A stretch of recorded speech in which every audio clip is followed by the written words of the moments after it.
Honoured guests, graduates and graduands, I would like to ask you all a question, and I'd like you to please answer by a show of hands. Who here feels they know what community dance is? Don't be shy.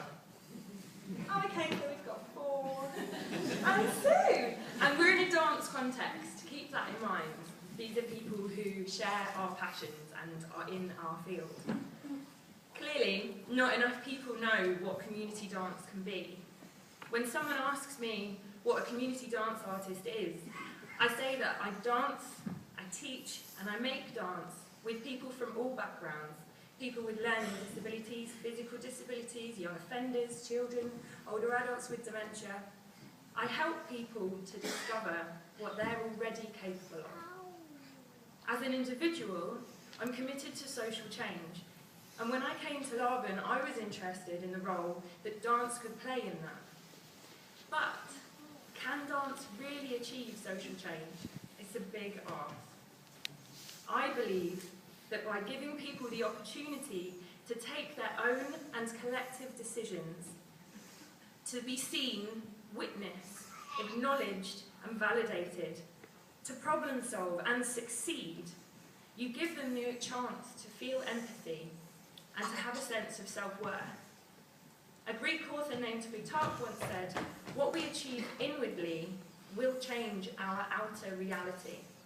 By that logic, in offering a space to experience yourself and others in an equal and respectful way, any internal change, realisation or skill acquisition will change our outer reality. To consider the idea of kinesthetic identity, that we do not live in our bodies, we are our bodies. That my body is not a tool through which I access dance. I am the dance. The movements I make are my identity. It is possible to see how dance has the potential to elicit deep personal change, and that change may also impact on someone's surrounding environment. I've been called an idealist in my time, and don't get me wrong, community dance alone will not change the world. The same way activists chaining themselves to oil rigs and diggers will not change the world on their own. It is the network of campaigns, action, advocacy and alternatives that will. My work as a community dance artist is my contribution to this network, providing an alternative way of being and relating to oneself and to others. That's what we can do as community artists. That's why we dance. I want to share today that I really have felt privileged to be part of this year's community dance cohort. As someone who had never done contemporary dance before coming here, ever, I never did GCSE or A-level dance, never choreographed before, didn't have a clue what choreology was. Laban, it's fair to say, was a shock to the system.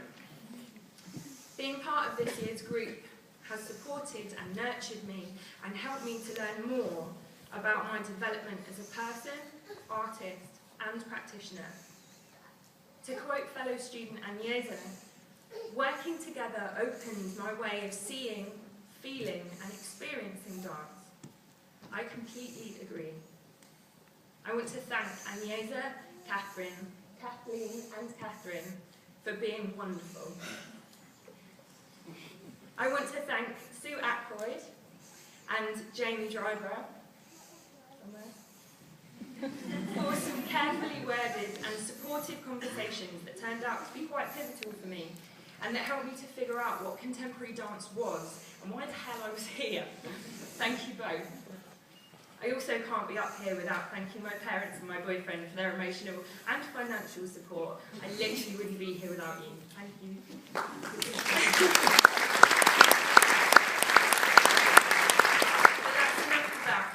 I finally want to share with you the most important lesson I learnt during my 2 years at Laban.